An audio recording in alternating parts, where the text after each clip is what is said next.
A pleasant day to everyone. For today's lesson, I'm going to discuss about the CSR, or what we call the corporate social responsibility. The students will be able to define corporate social responsibility. Students also can enumerate the aspect and models of corporate social responsibility, and they can also implement and promote development phases of a company's strategies in environmental management. In recent years, various movements were organized to encourage companies to prioritize corporate social responsibility. By the definition, corporate social responsibility is defined as a concerted initiative to contribute to sustainable development through efforts that are economically, socially, and environmentally beneficial to shareholder or stakeholders.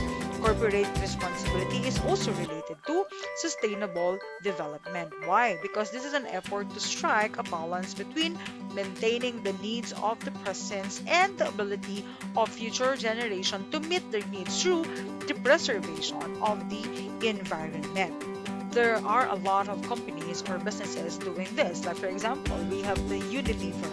Unilever presents a classic example of comprehensive CSR strategy that has been considered as remarkable in terms of CSR initiatives and performed by the Dow Jones Sustainability Index as a globally recognized benchmark evaluates companies in terms of sustainable best practices that guide investors in long-term investment decisions. In 2016, Unilever's manufacturing operations are expected to reduce carbon dioxide emissions by 3%, global energy use by 2%, and water use by 3%. In 2017 of January, Unilever announced also a commitment that all its plastic packaging are reusable and recyclable by 2025. Now, let's talk about the aspect of corporate social responsibility. So here we have the four aspect or obligation. There are economic, legal, ethical, and philanthropic. Now, let's discuss first the economical obligation. It is a primary responsibility of a company to help develop the economy and achieve a status of development on a par with other countries, generate employment, and distribute goods and services for public use and consumption. Needless to say that a company should earn a profit, otherwise it will close down. Non-profit organizations, however, like the Philippine Red Cross, are established not for profit but for some specific purpose, such as non-profit organizations rely heavily on donations and grants. Another aspect is what we have, the legal obligations. Company operations should be within the bound of law. The company should follow rules and restrictions dictated by law and comply with legal requirements. It also has the obligation to pay taxes and get the necessary permits in the operation of the business. It has the duty to pay its employees promptly in accordance with the law. Another aspect is what we have, the ethical obligation. The company are expected to be ethical in their dealing with their stakeholders, especially the general public. They should avoid emitting toxic waste or causing pollution in the course of their operations. They also have an ethical responsibility to their employees. Protecting gear should be used when workers are handling harmful chemicals. A company operates ethically when it does not cause harm or threaten the life of anyone in the course of its operation. And for the last aspect is we have the philanthropic obligation. This kind of obligation that the company can help the community in worthwhile projects which are beneficial to the people in the community. This is a way of giving back to the community where the company operates. Philanthropy is a voluntary in nature. And using this four aspect or this obligation of the company or businesses in the community, there are three models of CSR which defect the different aspects of CSRs and their relationship.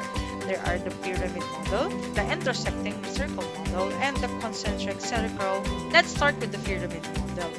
In pyramid model, this model emphasizes the level of expectation of people compromising the four social responsibility, starting from the economic to the philanthropic. the hierarchy of social responsibility shows the order of decreasing importance, starting from the baseline, which is economic responsibility.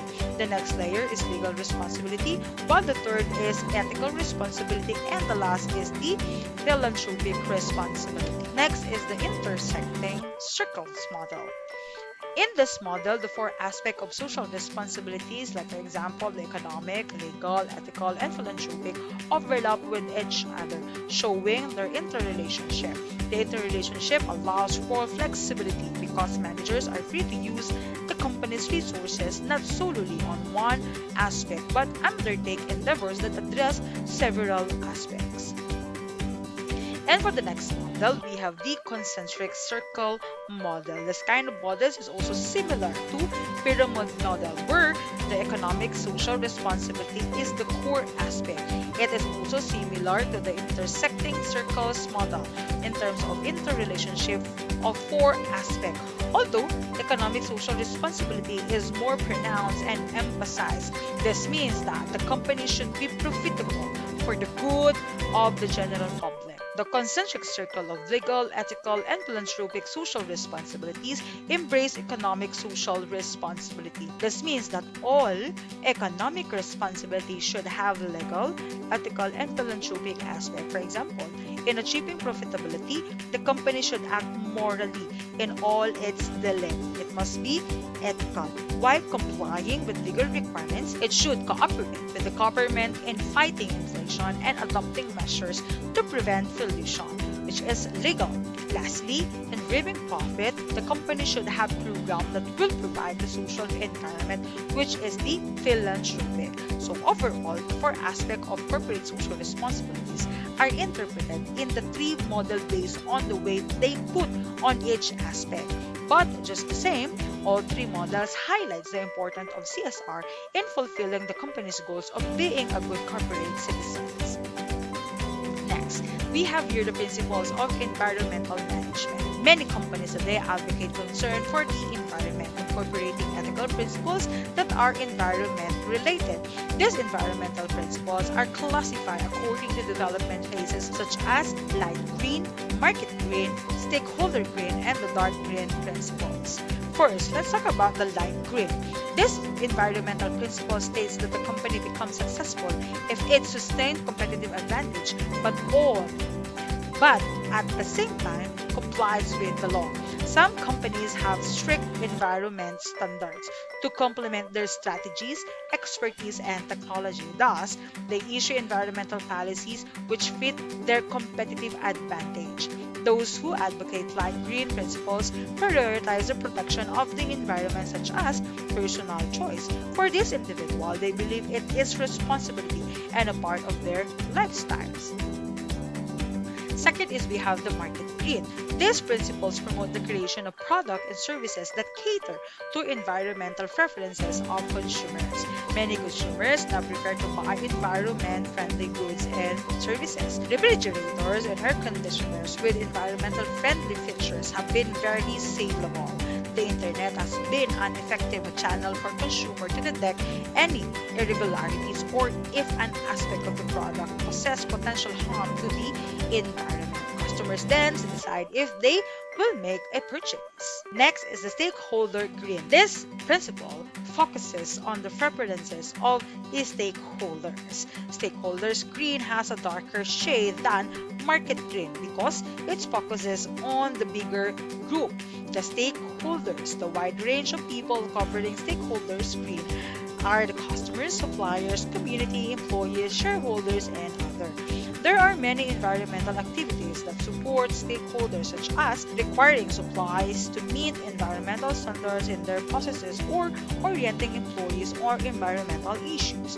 The community benefits from policies on the proper disposal of waste and eco-friendly packaging. And for the last, we have the dark green. Not many companies adopt the dark green principle, thus propagate leadership in the industry through a high level of commitment to preserve the environment. For many, this is very idealistic because it is difficult to lead in a very competitive world by fully prioritizing the environment. Others may just attempt to adopt dark green principles, but these are most superficial means of creating value for all species in the environment. Nevertheless, companies which use the dark green principle have been successful in reconciling their strategies with the preservation of the environment. And next, we have here the shades of green. Companies can develop and create their own shades of green depending on how they interpret the shades to suit their commitment and aspiration to take care of the environment. They can also define each shades in their own ways depending on how they interpret the corresponding environmental values for each shades. Thank you for listening.